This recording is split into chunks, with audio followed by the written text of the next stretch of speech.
Bueno, antes que nada, muy buenas tardes. Bienvenidos a un ciclo más del Círculo Bastiat. Yo ya perdí la cuenta, no sé cuántos van, pero ya son muchos. Antes que nada, quiero agradecer a quien agradecimiento merece y en primerísimo lugar son ustedes, porque este es un esfuerzo hecho por ustedes que no tiene otra intención más que tratar de difundir pensamiento económico, ideas relacionadas con la economía, que por lo general sí no son muy difundidas. Entonces, primero que nada, muchísimas gracias. No voy a decir a todos ustedes, sino a cada uno de ustedes por estar aquí. En segundo lugar, este esfuerzo es posible gracias a tres instituciones, la primera de las cuales estamos en sus instalaciones, a la Universidad Panamericana. Yo agradezco mucho que nos acoja, que nos dé la hospitalidad, que nos brinde el salón. Lleva ya muchos años haciéndolo y muchísimas gracias a la Universidad Panamericana. También, sin duda alguna, a Caminos de Libertad y a la Fundación Friedrich Naumann, que hacen posible desde que esto se filme y quede ya ahí subido a YouTube hasta que podamos disfrutar del lunch que estamos comiendo. Muchísimas gracias a la Fundación Friedrich Naumann y a Caminos de Libertad por esta oportunidad. Veo muchas gentes conocidas, me da gusto que hayan regresado. Sobre todo veo gente nueva, me da gusto que venga por primera vez. Y sobre todo para la gente que asiste por primera vez al Círculo Bastiat, quisiera yo explicar por qué el nombre. A ver, ¿por qué esto se llama Círculo Bastiat? Hubo un economista francés, Federico Bastiat, quien vivió de 1800 a 1849 y a quien yo le debo mucho. Desafortunadamente no es un economista muy conocido, pero sí es un economista al cual yo le debo, antes que otra cosa, el ejemplo de explicar fenómenos complejos como pueden ser los fenómenos económicos de una manera muy, pero muy sencilla. En este sentido, yo podría considerar a Federico Bastiat mi maestro, no solamente por lo que de teoría económica me enseñó, obviamente leyendo sus obras. Yo estaré viejito, pero Bastiat murió en 1849, no nacían ni mis abuelos en aquellas fechas, pero sí por manera pedagógica que tenía Bastiat de, insisto, de explicar fenómenos complejos como son los fenómenos económicos de manera muy, pero muy sencilla, y hacer posible que todo mundo entienda esto y sobre todo darnos criterios para poder en un momento dado calificar de buenas o malas las políticas económicas del gobierno. Entonces, esto que se llama Círculo Bastiat surgió precisamente como un homenaje a Federico Bastiat. Yo recuerdo que el primer Círculo Bastiat que tuvo lugar ya hace muchos años en las instalaciones de la Fundación Friedrich Naumann allá en San Ángel, lo dediqué precisamente a analizar una de las obras más importantes de Bastiat, cuyo título es La Ley, así se llama, y tiene otra obra muy importante también que se llama El Estado, que yo creo que toda persona interesada en los temas sociales, en los temas políticos, en los temas económicos, en los temas relacionados con el derecho, que creo yo que vendría a ser el típico estudiante de la Escuela de Gobierno y Economía de la UP, que están interesados en estos temas, debería de leer La Ley de Federico Bastiat y El Estado de Federico Bastiat. Y Bastiat también escribió mucho acerca de economía, No fue nada más economista, fue, pues yo me atrevería a calificarlo así, un pensador de lo social, de todos los fenómenos sociales, los económicos, los políticos, los sociales, y siempre con la intención de, vamos a decirlo así, señalar las falacias económicas, las falacias económicas. Y nada más porque casi siempre empiezo la primera sesión del Círculo Bastiat tratando de hacerle un homenaje a Federico Bastiat, para darnos una idea de qué es lo que estoy hablando cuando hablo de la enorme capacidad didáctica pedagógica de Federico Bastiat para explicar fenómenos muy complejos. Quiero yo compartir con ustedes uno de sus textos, tal vez uno de los textos más conocidos, que se recogió en un libro que lleva por nombre Sofismas Económicos. Es una serie de textos de Federico Bastiat que se publicó por primera vez en 1845, y aquí me estoy refiriendo al capítulo 7 de ese libro, un texto que se le conoce tradicionalmente como la petición. Y creo que viene muy a cuento en estos días en los cuales esto que llamamos libre comercio está muy cuestionado. Ahí tenemos al señor Donald Trump tratando de limitar el libre comercio, tratando de imponerle barreras y obstáculos al libre comercio, renegociando o intentando renegociar en su beneficio o de ciertos sectores de la economía estadounidense el TLC. Y hay mucha gente que se pregunta, oye, pero ¿no será que al final de cuentas tiene razón? ¿No será que al final de cuentas lo que propone Donald Trump es lo correcto? Bueno, parte de la respuesta la podemos encontrar en este texto de Federico Bastiat que se llama La Petición, y que me voy a permitir leerles, es rápido, y comentarlos para que se den ustedes una idea de quién era Federico Bastiat y de qué tipo de trabajo realizó en aras de difundir, pues vamos a decirlo así, los principios correctos de la teoría económica. Bueno, el texto completo tiene el siguiente nombre. Dice, petición. Recuerden, esto fue escrito en 1840 y tantos, para ubicarnos en la época. Petición de los fabricantes de candelas, velas, lámparas, candeleros, faroles, apagavelas, apagadores y productores de sebo, aceite, resina, alcohol y generalmente de todo lo que concierne al alumbrado. Obviamente al alumbrado artificial. Entonces, esta es una petición que todos los involucrados en la fabricación de todo esto, todo lo que a mediados del siglo XIX tenía que ver con el alumbrado artificial, le hacen a los miembros de la Cámara de Diputados, una de cuyas tareas es redactar y promulgar leyes. ¿Sí? Entonces, a los señores miembros de la Cámara de Diputados, señores, ustedes están por el buen camino, rechazan las teorías abstractas, la abundancia y el buen mercado les impresionan poco. ¿Por qué menciona Federico Bastiat aquí la abundancia y el buen mercado les impresionan poco? Porque el problema económico de fondo es la escasez. Entonces, alguien preocupado con minimizar el problema de la escasez, pues debería de estar preocupado con el tema de la abundancia. ¿Cómo le hacemos para superar, ¿sí?, en el entendido de que nunca lo vamos a resolver del todo, el problema de la escasez? Se preocupan sobre todo por la suerte del productor. Ustedes le quieren liberar al productor, en este caso los productores franceses, de la competencia exterior. Donald Trump, Donald Trump, ni más ni menos. En una palabra, ustedes quieren reservar el mercado nacional al productor nacional. Sí, fíjense lo que dice Bastiat. Se preocupan sobre todo por la suerte del productor. Pero claro, no convendría también considerar, aunque fuera de manera paralela, la suerte de la contraparte del productor, que es ¿quién? Pues el consumidor. ¿Sí? El consumidor. Bueno, entonces, ustedes que están poco preocupados con este tema de la abundancia y muy preocupados por la suerte que puedan tener los productores franceses, ¿sí?, venimos a ofrecerles una maravillosa ocasión para aplicar su, ¿cómo diríamos?, su teoría. No. Nada más engañoso que la teoría. Su doctrina, su sistema, su principio.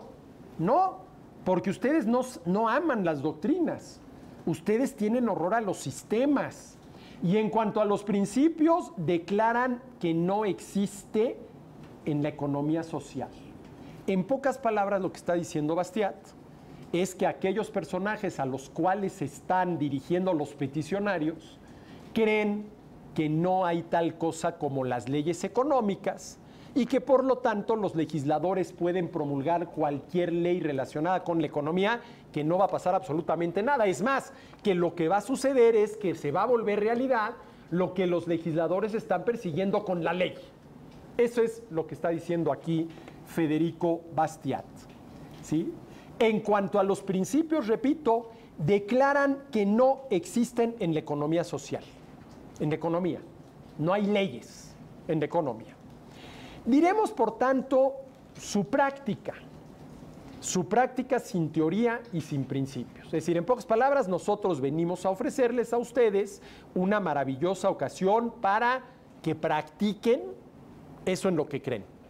A partir de la idea de que de todas las actividades económicas, la más importante, por no decir casi la única, es la producción. Es la producción. Bueno, recuerden que esta petición la están haciendo todos los involucrados en la producción de alumbrado artificial. Los productores de candelas, velas, lámparas, candeleros, faroles, apagavelas, apagadores y productos de cebo, aceite, resina, alcohol, que era lo que se utilizaba para iluminar artificialmente en aquel entonces, y de todo lo que concierne al alumbrado.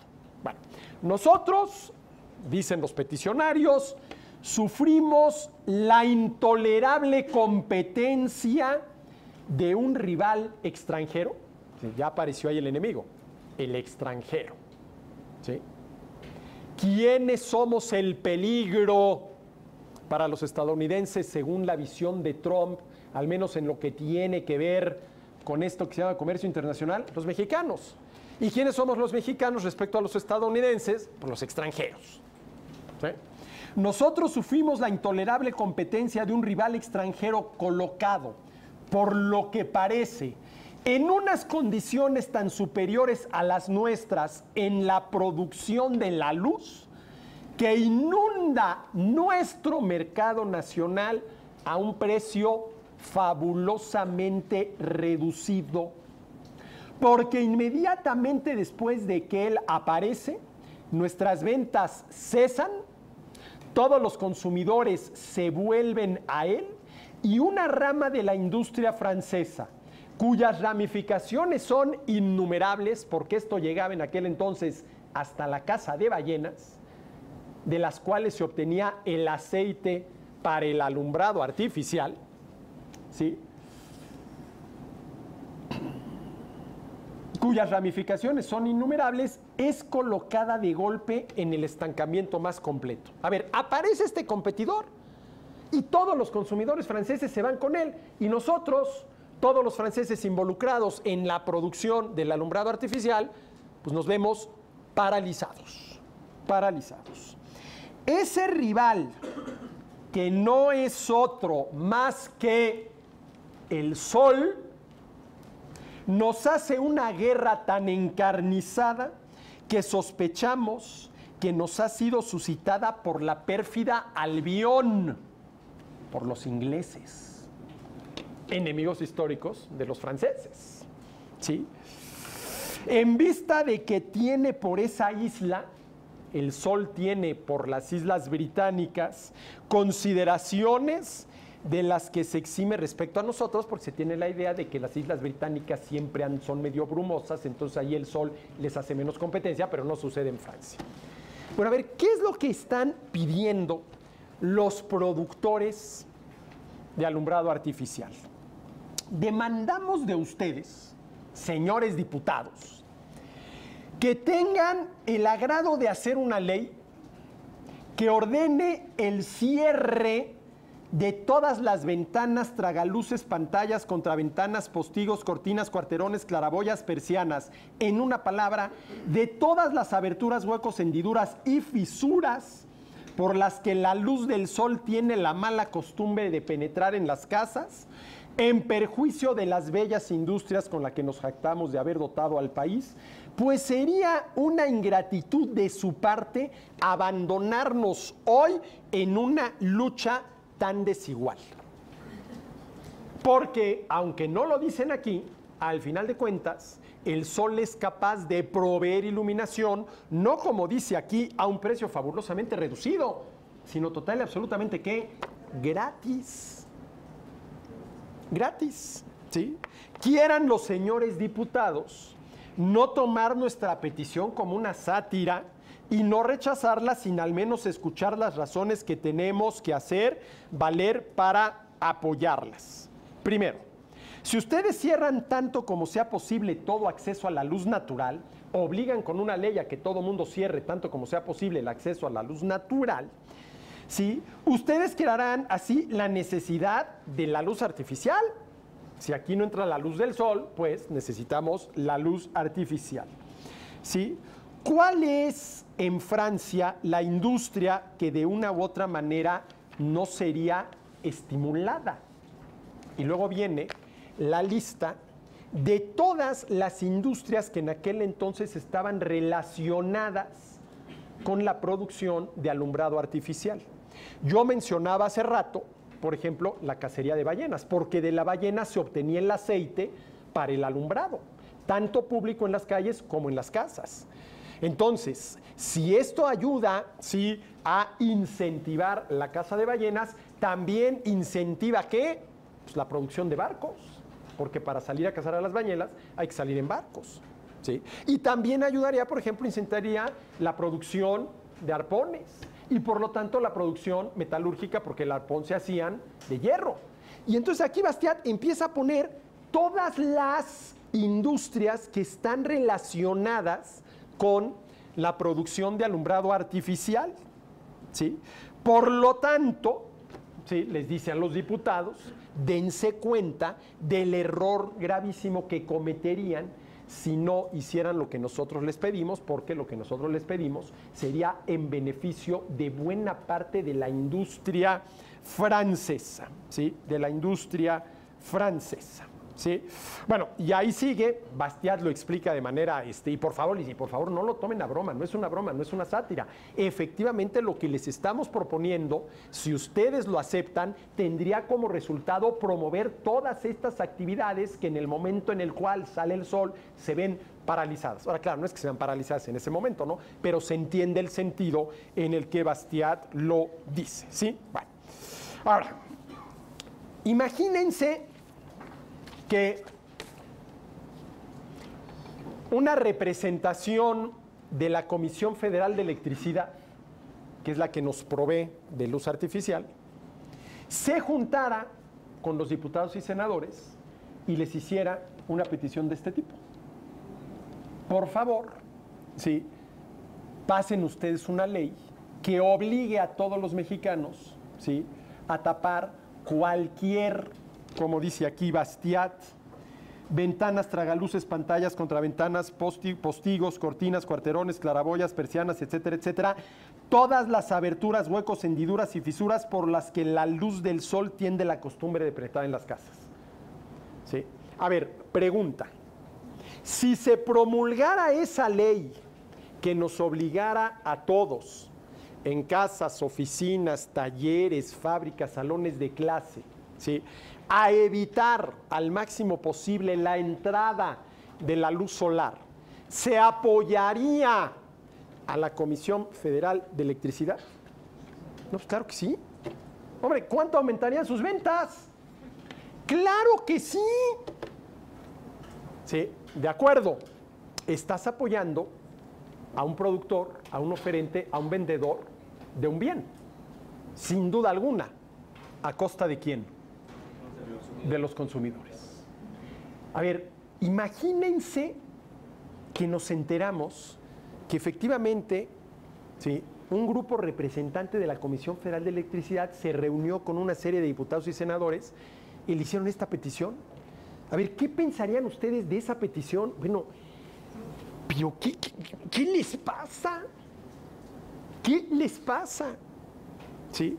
Ahí tenemos un bien, la luz solar, que por lo menos durante las horas del día no es un bien económico. Es un bien que alcanza para todos, en las cantidades que cada uno necesita, y es gratuito.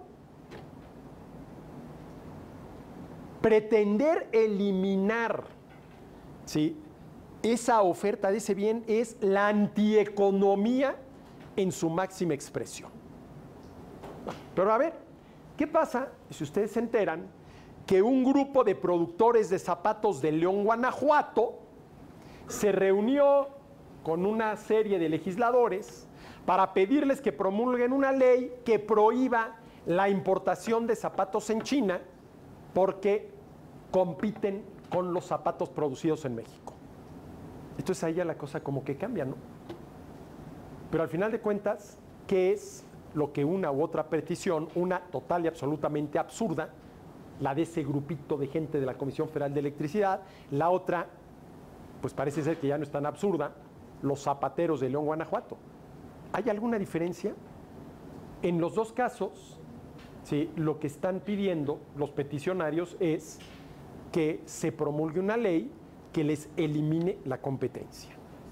Claro, y les eliminan la competencia y ellos van a poder cobrar un precio mucho mayor del que cobran. ¿Sí? Eso les va a permitir obtener lo que en el ámbito de la teoría económica se conoce como rentas económicas. Un productor, oferente, vendedor obtiene rentas económicas cuando vende a un precio mayor del que podría vender si tuviera toda la competencia posible en el mercado. ¿Sí? En el mercado, ¿sí? Y aquí Bastiat deja muy clara una idea, que es una idea que yo repito una y otra vez en mis clases. A ver, vamos a suponer que nos enteramos que el gobierno pretende aplicar una determinada política económica, a la que ustedes gusten y manden. ¿Cuál debe de ser el criterio para calificar si esa política económica es o no es la correcta? ¿Qué efecto va a tener sobre el bienestar de los consumidores, no sobre la rentabilidad, las utilidades del empresario? Evidentemente que si yo tengo una empresa que produce luz eléctrica, ¿sí?, y los legisladores promulgan una ley que obliga a todo esto que dice Bastiat, pues yo voy a ganar más, porque voy a poder cobrar un mayor precio por la luz que les estoy ofreciendo. No el precio que me dé la gana, pero de que voy a poder con un mayor precio, sí. Y eso me va a permitir obtener lo que se conoce como una renta. Les estoy cobrando un precio mayor del que les podría cobrar si tuviera toda la competencia que tengo en el mercado. Entonces, aquí lo importante del caso es preguntarnos, a ver, esta política económica que está proponiendo el gobierno, ¿qué efecto va a tener sobre el bienestar de los consumidores? ¿Va a contribuir a reducir la escasez y aumentar el bienestar de las personas? ¿O por el contrario, el resultado va a ser aumentar la escasez y reducir el bienestar de las personas? Y cualquier medida proteccionista, cualquier medida que elimine de un mercado, por ejemplo, a los competidores extranjeros, pues evidentemente lo que hace es reducir la cantidad, calidad y variedad del bien en el mercado nacional, aumenta la escasez, se reduce el bienestar, etcétera, etcétera, etcétera. ¿Sí? Bueno, este es el tipo de textos de Federico Bastiat, donde lleva las cosas a un extremo tan absurdo, como absurda es esta petición, que dices, oye, pero es que a ver, si no se vale que quienes producen luz artificial pretendan que se promulgue una ley que los proteja de la competencia del sol, ¿por qué sí se valdría que se promulgara una ley que protegiera a los productores de León, Guanajuato de zapatos de la competencia de los zapatos chinos? ¿Por qué? Pues al final de cuentas el efecto es el mismo. Te protejo de la competencia, menor oferta, mayores precios, menor bienestar para el consumidor. ¿Sí? Federico Bastiat. Si quieren aprender a pensar claramente los temas económicos, lean a Federico Bastiat. Lean Sofismas económicos, Armonías económicas, ¿sí? Son los dos principales textos donde están recogidos los escritos de Bastiat, que primero que otra cosa aparecían en la prensa. Esto apareció primero que nada, a ver si dice aquí dónde, no dice dónde, pero aparecía en la prensa. Si era porque precisamente Bastiat lo que quería era, sí, que la gente entendiera cuáles podían ser las consecuencias de las políticas, ¿no? Entonces, terminado este brevísimo homenaje que siempre le hago a Federico Bastiat, que más viene muy al cuento hoy en día, ¿no? Porque realmente todo esto que está proponiendo Donald Trump, pues es verdaderamente preocupante, ¿no? Porque lo que quiere Donald Trump, simple y sencillamente, es, por ejemplo, que los empleos que empresas estadounidenses crearon en México, caso muy concreto en la industria automotriz, se regresen a los Estados Unidos. ¿Sí? A ver, él dice que él está una de las condiciones que pone para la renegociación del TLC es que el salario de los obreros mexicanos en la industria automotriz se iguale con el salario de los obreros estadounidenses. A ver, ahorita el salario del obrero mexicano en la industria automotriz, General Motors, Ford, etcétera, etcétera, anda entre 3 y 4 dólares. ¿Sí? En Estados Unidos, 15 dólares. Aquí de un plumazo aumentas el salario a 15, ¿sí? Y todas esas inversiones que están ahorita en México se te van a ir a Estados Unidos. Porque precisamente lo que ahorita nos da una ventaja es el salario. Que en la medida en que directamente se invierta más y aumente la demanda por trabajadores, el salario va a ir aumentando, sí, pero no se puede hacer de la noche a la mañana. Bueno, en fin, dejemos a Federico Bastiat, ¿sí? En cuya memoria, en cuyo honor, en cuyo agradecimiento, esta serie de sesiones pues llevan precisamente por nombre el Círculo Bastiat, ¿sí? Bueno, a ver, ¿cuál va a ser el tema, ¿sí?, de este Círculo Bastiat? El tema va a ser este libro de Eugen von Böhm-Bawerk, ahorita les platico quién fue, cuyo título, el del libro, es Valor, Capital, Interés, ¿sí?, del manuscrito de 1876, de 1876. Bueno, primero que nada, vamos conociendo al personaje, ¿no? ¿Quién fue Eugen von Böhm-Bawerk? A ver, Eugen von Böhm-Bawerk fue uno de los 3 principales representantes de lo que en la historia del pensamiento económico se conoce como la Escuela Austriaca de Economía. En concreto, junto con Karl Menger, ahorita voy a hablar un poquito también de Karl Menger, y Friedrich Wieser, formaron lo que podríamos llamar el triunvirato de la primera generación de la Escuela Austriaca de Economía, ¿sí?, que formó parte de lo que se conoce como la Revolución Neoclásica. Déjenme poner un poco esto en antecedentes. A ver, vámonos a mediados del siglo XVIII. Escocia, Adam Smith. En 1776 se publica, ¿sí?, La riqueza de las naciones, cuyo título completo es Una investigación acerca de la naturaleza y causa de la riqueza de las naciones, texto en el cual Smith nos dice que si se deja que funcione lo que él llamó el sistema de la libertad natural, el resultado va a ser un mayor progreso económico para un mayor número de gente. No de golpe y porrazo, pero sí a lo largo del tiempo. Esta es una de las tesis fundamentales de Adam Smith.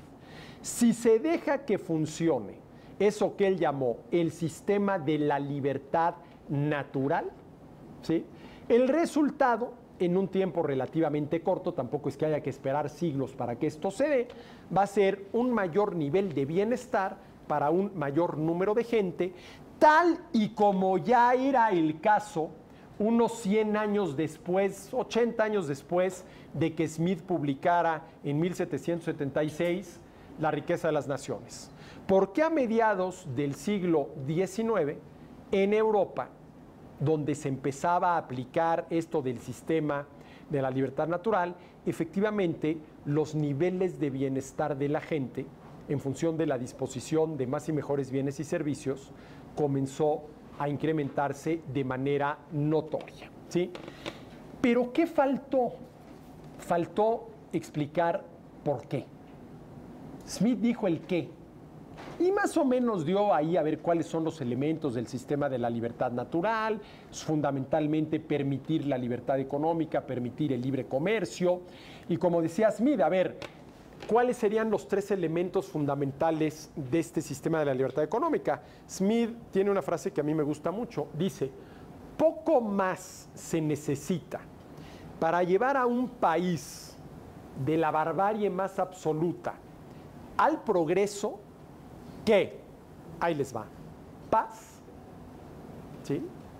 Easy taxes, pocos impuestos y una tolerable impartición de justicia. Ni siquiera perfecta, tolerable impartición de justicia. Paz, que haya paz, ¿sí? Que los impuestos sean bajos. En inglés es easy taxes, eso lo traduzco suavecitos, ¿no? Impuestos suavecitos que no representen realmente una carga excesiva para el contribuyente y una tolerable impartición de justicia, que es precisamente por donde deberíamos empezar en este país. Una tolerable, ya no digas perfecta, ¿no? Pero tolerable impartición de justicia, ¿no? Entonces, Smith dijo el qué es lo que iba a pasar, pero no explicó el cómo.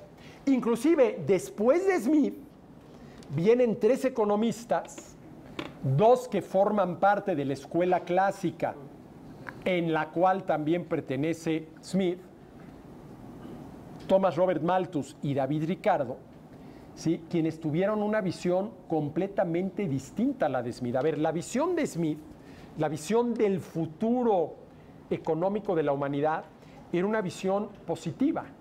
Si se deja que opere el sistema de la libertad natural, ¿sí?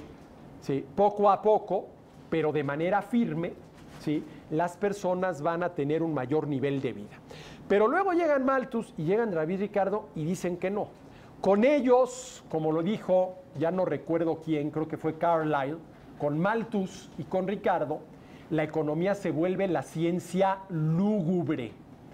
Porque de haber sido la ciencia, hombre, positiva, con una visión positiva del futuro de la humanidad que tenía Adam Smith, la conclusión a la que llegan Malthus y David Ricardo es que en el mejor de los casos, la gran mayoría de la humanidad no va a mejorar. En el mejor de los casos. Y en el peor, vamos para atrás. ¿Sí? Entonces, claro, cambió la visión. Totalmente, ¿no? Y luego, después de Malthus y Ricardo, llega Carlos Marx, quien retoma muchas de las tesis, sobre todo de David Ricardo, y dice, ojo, este sistema, que se llamaba capitalista, está tan lleno de contradicciones que tarde o temprano, lo voy a decir en términos muy coloquiales, va a explotar, no se van a poder mantener las contradicciones, va a venir la revolución socialista y todo el sistema se va a sustituir, primero, por la dictadura del proletariado, que sería la parte del socialismo, y luego llegaríamos ya de plano al comunismo y se trataría de un mundo totalmente distinto, ¿no? Bueno, a mediados del siglo XIX, cuando estas tesis, las de Malthus, las de Ricardo, las de Marx, estaban vigentes, estaban discutiendo, pues la realidad estaba indicando otra cosa, ¿no? Oye, es que parece ser que quien tuvo razón fue Adam Smith. Hombre, faltaba mucho por hacer, como hoy todavía falta mucho por hacer, ¿sí? Pero de eso a decir, como dicen muchos, que nunca como hoy habíamos estado tan mal, eso no es cierto. Porque desde el punto de vista de acceso a bienes y servicios, nunca como hoy la humanidad había estado tan bien. De que falta mucho por hacer, sí. Sí, pero de eso a decir, nunca como hoy habíamos estado tan mal, eso no es cierto. Y hay muchísimos indicadores que te lo muestran. Ojo, esto no quiere decir que hayamos ya logrado, vamos a decir, el estado ideal. No, no, no, falta muchísimo por hacer. Falta mucho por hacer. Pero tampoco podemos, por poner la atención en lo que falta por hacer y en los problemas que tenemos que enfrentar, desconocer todo lo que se ha hecho. ¿Sí? Desconocer todo lo que se ha hecho. Entonces, ante la pregunta ¿y por qué va a suceder lo que dice Adam Smith? ¿Sí? Se abre todo un nuevo espacio a la reflexión en el ámbito de la teoría económica, ¿sí? Y surge lo que se conoce como la revolución marginalista o la revolución neoclásica. Y ahí tendríamos que mencionar a 3 economistas, ¿sí?, que fueron, digámoslo así, los responsables, ¿sí?, de esta revolución marginalista. Uno de ellos fue Karl Menger, austriaco, considerado el fundador de lo que se conoce como la Escuela Austriaca de Economía. Menger vivió de 1840 a 1921, vivió 81 años, y en 1871 se publicaron por primera vez sus principios de economía política, a los cuales hace algunos años ya les dedicamos, ya no recuerdo si 2 o 3 ciclos del Círculo Bastiat, a los principios de economía política de Menger, que yo insisto en que sigue siendo una de las principales obras en la historia del pensamiento económico, ¿sí? Menger habla de la teoría del valor subjetivo, de la teoría de los bienes económicos, el principio de equimarginalidad, teoría de la imputación, en fin, toda una serie de aportaciones que hizo Menger a la teoría económica, algunas de las cuales forman ya parte de lo que se conoce como el mainstream economics o corriente principal o central de la teoría económica, ¿sí? Bueno, ¿quiénes fueron los otros 2 economistas, sí, a los cuales se les debe esto que se conoce como la revolución marginalista? Bueno, además de Karl Menger, tenemos a William Stanley Jevons, inglés, vivió de 1835 a 1882, vivió 46 años, ingeniero, a él se le debe uno de los principales males que padece hoy la enseñanza de la economía: la excesiva matematización de la misma. Si tuviéramos que señalar, a ver, no le llamemos culpable, pero sí responsable de la matematización de la enseñanza de la economía, fue precisamente William Stanley Jevons, quien de profesión era ingeniero, y lo que quiso fue aplicar a la economía, ¿sí?, lo que él consideraba era una especie de método científico que se aplicaba a las ciencias exactas, que era precisamente las matemáticas. Y lo que yo digo es que el comportamiento humano, que eso es al final de cuentas lo que estudiamos los economistas, el comportamiento humano, no es matematizable. Claro que en el mundo de la economía hay cantidades, de entrada los precios, ¿sí?, y por lo tanto hay sumas y restas y divisiones y multiplicaciones, ¿no? Pero de eso a tratar de explicar el comportamiento humano a través de las matemáticas, me parece totalmente excesivo, ¿sí? Y si se me permite, para que no quede esto nada más en un dicho, permítanme un ejemplo. Alfred Marshall, un economista inglés, considerado pues el padre de la microeconomía moderna, decía que valía la pena utilizar las matemáticas a manera de un lenguaje comprimido. Yo no sé si le preocupaba mucho también la escasez del tiempo, y entonces para decir con menos palabras lo que se puede decir con más, vamos a matematizarlo. ¿Me puedo parar? Déjenme ponerles rapidísimamente este ejemplo. Puedo ya borrar aquí a Eugen y a Friedrich. Bueno, no, este no era Friedrich, este era Frederick Bastiat. Entonces, por ejemplo, ¿qué decía Marshall? A ver,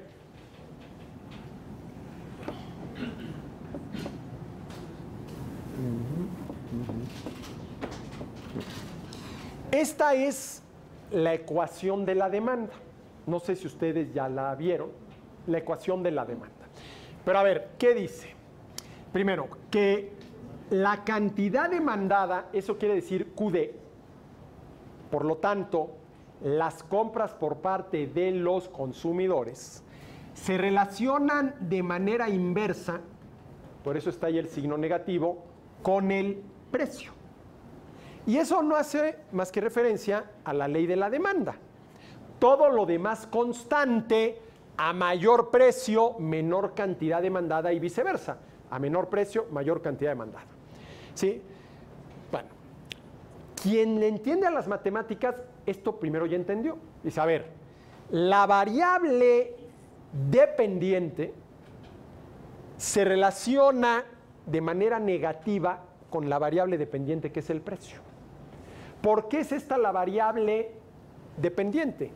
Porque nuestro comportamiento como consumidores depende, entre otras cosas, ¿de qué? Del precio. Pues esa es la variable dependiente y esta es la variable independiente, ¿sí? Pero ojo, depende entre otras cosas. ¿Qué quiere decir esto? Que el precio no es la única variable que determina nuestro comportamiento como consumidores.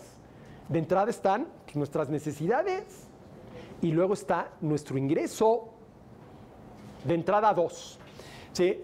¿Dónde podemos en esta ecuación darnos cuenta de esas otras variables que determinan nuestro comportamiento como consumidores? En la A, que es, matemáticamente, ¿cómo se le llama la A? No, esta es la constante. Esta es la ordenada al origen. A ver, ¿esto qué quiere decir? Si el precio de este producto fuera 0, ¿cuál sería la cantidad demandada? No. A ver, si tú no tuvieras que pagar por la leche y te la regalaran, eso querría decir que el precio de la leche es 0, ¿cuánta leche consumirías? No todo. Vamos a suponer que pagando el precio X, yo compro 3 litros de leche al día. Si me la regalaran, pues a lo mejor pediría 4. ¿Sí? Bueno, quien le entiende a las matemáticas y sabe que esto es cantidad demandada y precio, puede decir todo esto. Y luego, ¿esto es qué? Esto es la inclinación. ¿Sí? Es la inclinación de la recta. ¿Sí? La constante. ¿Por qué tiene un valor? ¿Sí? Porque, a ver, si el precio cambia 10%, la cantidad demandada tiene a fuerzas que cambiar 10%, ¿no? Esto puede cambiar 10% y esto puede cambiar 1%. O esto puede cambiar 10% y esto puede cambiar 20%. Eso quiere decir que sí, puede haber distintas inclinaciones. Bueno, aquí con la de la demanda no hay tanto problema. Pero ahora pasemos a la de la oferta. Sí. Normalmente, ¿sí?, la ecuación de oferta, para seguir con lo mismo, sería menos C ABC más DP. Esa sería la ecuación de oferta. ¿Sí? A ver, ¿qué te está diciendo esto? Que a mayor precio, mayor cantidad ofrecida. A ver, un ejemplo muy claro. Entra ahorita aquí al salón el director de la Escuela de Gobierno y Economía y me dice, Arturo, estamos dispuestos a pagarte 10 veces más de lo que te estamos pagando. Muy probablemente, ¿qué le voy a decir? Dame más clases. Si me pagas 10 veces más de lo que me estás pagando, estoy dispuesto a ofrecerte 10 veces más de clases. ¿Sí? La relación aquí es que positiva, ¿sí? A mayor precio, ¿sí?, mayor cantidad ofrecida. ¿Sí? Bueno, pero ojo, a ver, el problema, y es aquí donde insisto que la conducta humana no es matematizable, el problema es aquí, con esto. ¿Sí? ¿Por qué? Porque, a ver, estrictamente hablando, si el precio es 0, ¿cuál va a ser la cantidad ofrecida? 0. A ver, nadie está dispuesto a pagarte absolutamente nada por lo que vas a ofrecer. ¿Lo vas a producir? Pues no. Si el precio es 0, la cantidad ofrecida es 0. Entonces, esta ecuación tendría que ser ¿cómo? Así. Entonces sí, si el precio es 0, la cantidad ofrecida es ¿qué? 0. Pero resulta que el precio no es la única variable que determina el comportamiento del oferente. porque tiene que relacionar el precio con sus costos de producción. Los costos de producción también determinan el comportamiento del oferente. Entonces tienes que ponerle ¿qué? Una ordenada al origen. Pero a ver, ¿qué signo le pones?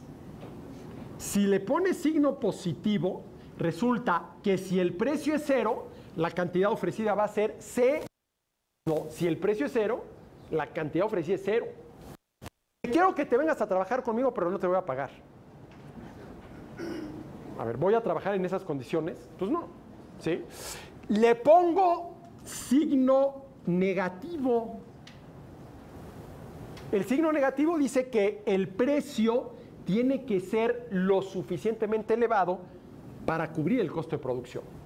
Esa sería la lógica económica detrás de esto. Pero esto aún te diría que si el precio es 0, la cantidad ofrecida sería ¿qué? Menos C. A ver, ¿qué es una cantidad ofrecida negativa? Hombre, yo entiendo que la cantidad ofrecida sea 0 o positiva, pero negativa. ¿Sí? Te manda tu mamá a la tortillería. Puedes regresar con 2 respuestas. Aquí está el kilo de tortillas, mamá. La cantidad ofrecida todavía era positiva. O, mamá, ya se acabaron las tortillas. Pero imagínense que llegan y dicen, oye, mamá, es que la cantidad ofrecida de tortillas era menos 15 kilos de... ¿Qué es eso? A ver, este es un ejemplo, ¿sí?, de que las matemáticas no siempre te explican, ¿sí?, el comportamiento humano. No siempre te explican el comportamiento humano. Bueno, miren, a mí me da mucho coraje, ¿sí?, ver cuánto tiempo, que es el más escaso de los recursos, destinan los estudiantes de economía a estudiar matemáticas. Para entenderle a la economía. Y entenderle entre comillas, ¿eh? Entenderle entre comillas. Miren, esto que voy a decir es cierto. Yo me he encontrado doctores en economía de las universidades más renombradas de los Estados Unidos. Y les preguntas, de acuerdo, ¿qué es un precio? Y no te saben responder qué es un precio. Hombre, es como si un doctor no te pudiera responder, oye, ¿qué es la enfermedad? O un abogado, ¿qué es un derecho? Pues, ¿cómo que no? Yo hacía pantállenme, ¿qué es un precio?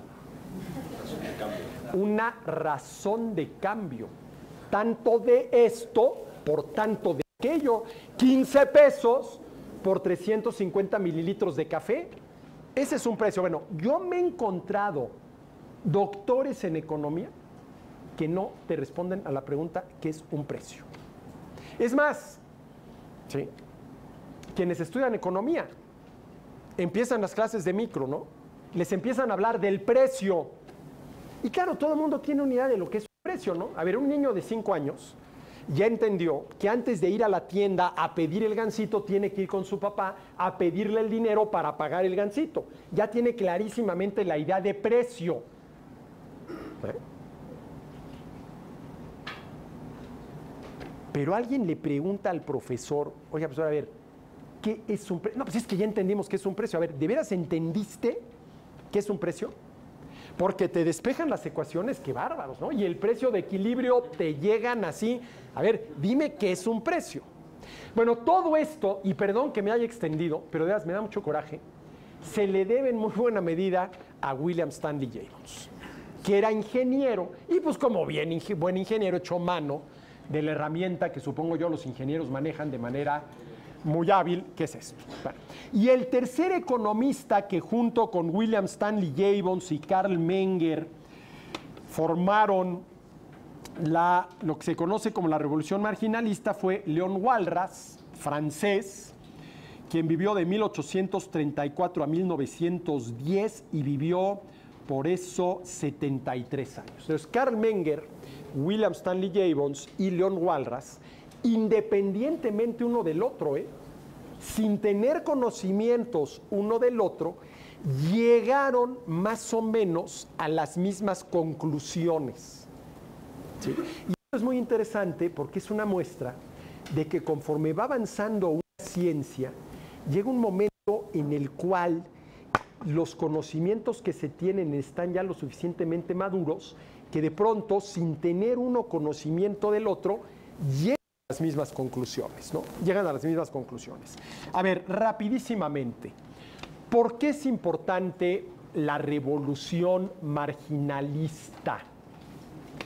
Porque al final de cuentas, la revolución marginalista, Menger en Austria, Jevons en Inglaterra, Walras en Francia, dio lugar a lo que se conoce como la escuela neoclásica.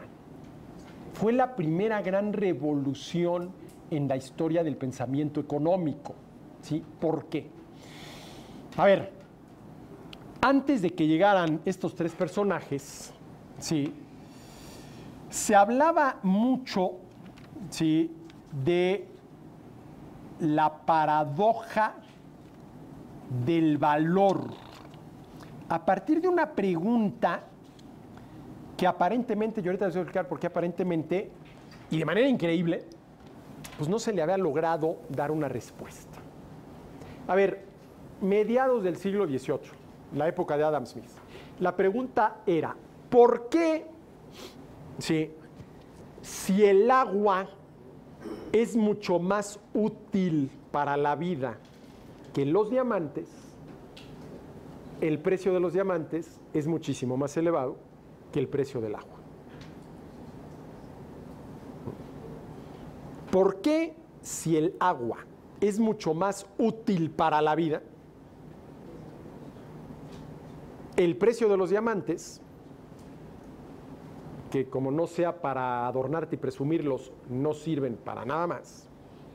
Tiene ciertos usos industriales, ¿no? Pero ¿por qué el precio de los diamantes es mayor? Por la abundancia. El agua en condiciones normales es mucho más abundante que los diamantes. Por lo tanto, en condiciones normales, una persona valora más los diamantes, y si tiene con qué, estaría dispuesto a pagar un precio elevado por los diamantes con relación al agua. Pero si esa misma persona te la llevas al desierto, estaría dispuesta a dar toda una bolsa de diamantes por un litro de agua. Bueno, es verdaderamente increíble que esta pregunta, la paradoja del valor, que se plantearon muchos, no hayan respondido esto, ¿no? Ahora, fíjate, aquí hay una cosa muy interesante. En las lecturas de jurisprudencia de Adam Smith, los escritos de jurisprudencia de Adam Smith, 1740, 1750, responde esto, exactamente esto. Y yo no sé si luego se le olvidó la respuesta, porque 20 años después, en La riqueza de las naciones, que es un tratado de economía, se vuelven a plantear el problema y dicen, no, es que, a ver, una de las respuestas que dan es que conseguir diamantes es más difícil y entonces se necesita más trabajo que conseguir agua, y entonces, dado que necesitas más trabajo para conseguir diamantes, pues su valor es mayor que el agua, que es más fácil. Se hacen unas bolas terribles, ¿no? Se hacen unas bolas terribles en eso, ¿no? La revolución marginalista. La revolución marginalista, ¿sí? Bueno, Menger es importante porque junto con William Stanley Jevons y Leon Walras forman el triunvirato del cual surge la revolución marginalista y, al final de cuentas, el neoclasicismo. Pero también es importante porque junto con Böhm-Bawerk y con Visser forman la primera generación de lo que se conoce como la Escuela Austriaca de Economía, gracias a la cual lo mucho o poco que yo entiendo de economía se lo debo a los austriacos, y muy en concreto a quien es tal vez el principal representante de la segunda generación de la Escuela Austriaca, que fue Ludwig von Mises, ¿sí? Ludwig von Mises, ¿sí? Ludwig von Mises fue alumno de Böhm-Bawerk. Fue alumno de Böhm-Bawerk, ¿sí? Bueno, a ver, ¿por qué es importante Böhm-Bawerk? ¿Sí?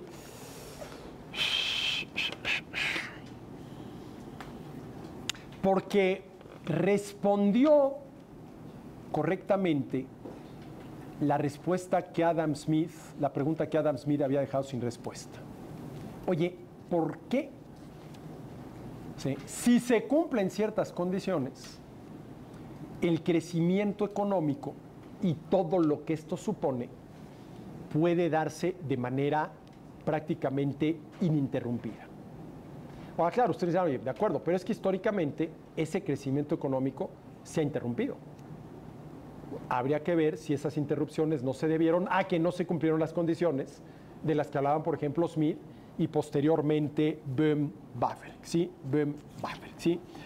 Entonces, Smith predijo el qué, ¿sí? Pero no explicó detalladamente el cómo. ¿Cómo es que, si se respeta eso que Smith llamó el sistema de la libertad natural, va a poder haber una mejora constante en el bienestar de la humanidad? Böhm-Bawerk lo hizo. Böhm-Bawerk es el que lo hizo. Y miren, mucho de lo que yo digo en clase, por ejemplo, aquí mis alumnos no me dejarán mentir, la insistencia que yo pongo en la inversión directa como una variable clave, etcétera, etcétera. Bueno, a ver, esa ojalá ya haya sido un descubrimiento mío, porque a ver, esto no se inventa. No, eso yo se lo aprendí a Eugenio, vamos a llamarle así, ¿no? Eugenio von Böhm-Bawerk, ¿sí? Pero es realmente interesante la explicación que da Böhm-Bawerk, que además es muy lógica, ¿no? Es muy lógica. Pero además, ¿sí? Böhm-Bawerk fue el primer economista que se dio a la tarea de prácticamente párrafo por párrafo criticar y refutar el Capital de Carlos Marx, ¿sí? Y desde entonces, ¿sí? Desde entonces, pues hombre, el marxismo perdió entre los economistas toda su reputación. Ojo, pero es que el marxismo sigue estando vivo, sí, como una filosofía de la historia, como sociología, porque el marxismo es muchísimo más que una teoría económica. Es muchísimo más que una teoría económica. Pero realmente, sí, las tesis de Marx económicas, pues realmente gracias a Böhm-Bawerk, ¿no? Y miren, en este sentido, hay dos libros que habría que consultar. Uno precisamente, los de Böhm-Bawerk, ¿sí?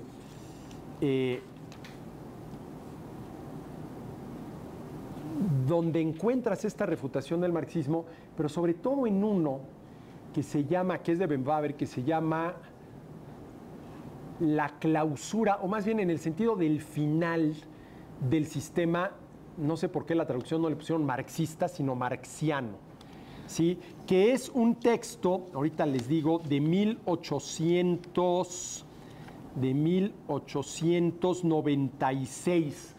En español se llama La conclusión del sistema marxiano y está editado por Unión Editorial.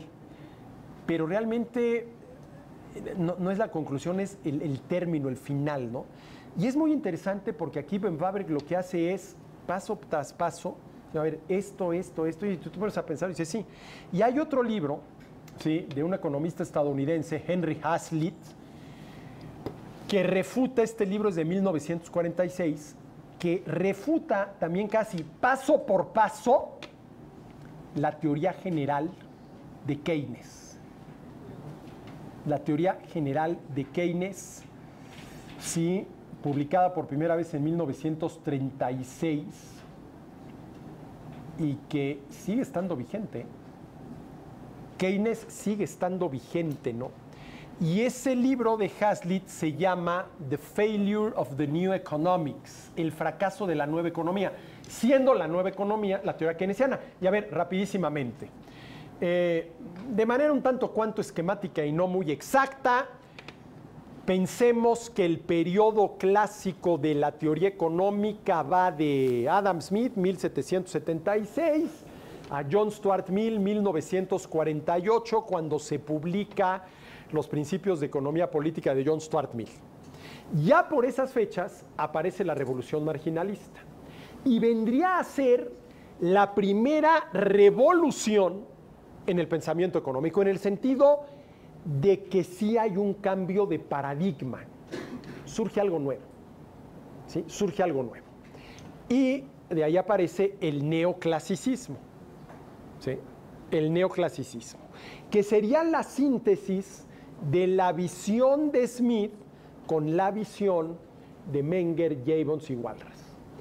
Y la tercera revolución en la historia del pensamiento económico, si me apuran un poquito, sería Keynes, John Maynard Keynes, ¿sí? Con la publicación en 1936 de la teoría general del dinero, el empleo y el interés. Ese es el nombre completo de la obra. Porque nuevamente hay un cambio de paradigma al grado de que se le empezó a llamar la nueva economía. Por eso el título del libro de Hazlitt es The Failure of the New Economics. ¿Cuál es esa New Economics? Precisamente la teoría keynesiana, ¿no? La teoría keynesiana. Y nada más un dato curioso, ¿no? Marx muere en 1883. Y ese es el año en el cual nace Keynes. Y Keynes muere en 1946. Pero no deja de ser interesante que los dos economistas, para bien o para mal, más influyentes en el siglo XX, que sin duda alguna fueron estos dos, el año en que uno muere, nace el otro, ¿no? Nace el otro, ¿sí? Bueno, entonces, señores, no es novedad, ya vamos atrasados.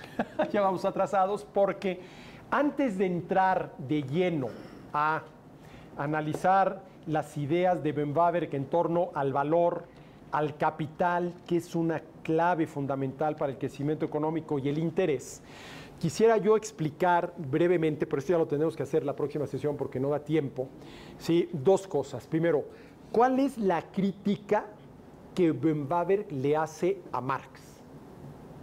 ¿Sí? ¿Cuál es la crítica que le hace? Dice, a ver, ¿por qué, mi querido Carlos, se lo dijo así, estás equivocado? Estás equivocado. Y segundo, porque no es el tema de este, pero sí quiero compartirlo con ustedes, ¿cuáles son las ideas de Ben Waberg en torno al crecimiento económico? ¿Cuál es la explicación que Ben Waberg le da a esa idea, intuición de Adam Smith de que si se cumplían ciertos requisitos que Adam Smith juntó en este concepto del sistema de la libertad natural, ¿sí?, el futuro de la humanidad podía ser de un progreso ininterrumpido?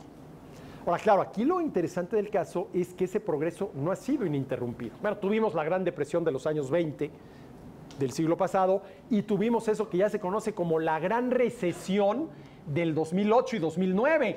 Hace 10 años. A ver, señores, estamos a pocos días, 16 de septiembre, de las fiestas patrias, además de las fiestas patrias.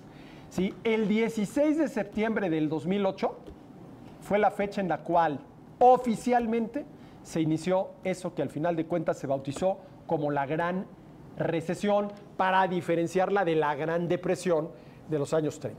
Porque ese fue el día, y nunca se me va a olvidar porque yo estaba comiendo en casa de mi suegra, ¿sí?, en el cual el gobierno estadounidense se negó a rescatar al banco de inversión Lehman Brothers, y entonces las fichitas comenzaron a caer una tras otra como piezas de dominó, una tras otra. Estamos a poco tiempo, pues prácticamente un mes, 3 días, de que se cumplan los 10 años del inicio de eso que se conoce en la nación. ¿Y por qué es importante? Porque si quienes estaban al frente de la política monetaria en Estados Unidos le hubieran entendido a lo que dice Ben Waberg en este libro, se hubiera evitado eso que se conoce como la Gran Recesión.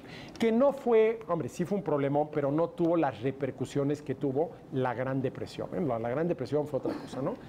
Pero esta es una de las cosas que dice en el prólogo al libro, ¿sí?, en el prólogo al libro, José Antonio de Aguirre. Dice, a ver, ¿por qué es pertinente hoy un texto que vio la luz por primera vez en 1876? Hombre, para los historiadores del pensamiento económico, los historiadores de la escuela austriaca, pues sí, obviamente, pero ¿es pertinente? Sí. porque aquí vamos a encontrar muchas de las claves para entender qué pasó. Ahora dirás, oye, pero a ver, si esto ya se sabía en 1876, bueno, sí, pero ¿quién lo sabía, no? ¿Quién lo sabía? Ese es el tema, ¿sí? Ese es el tema.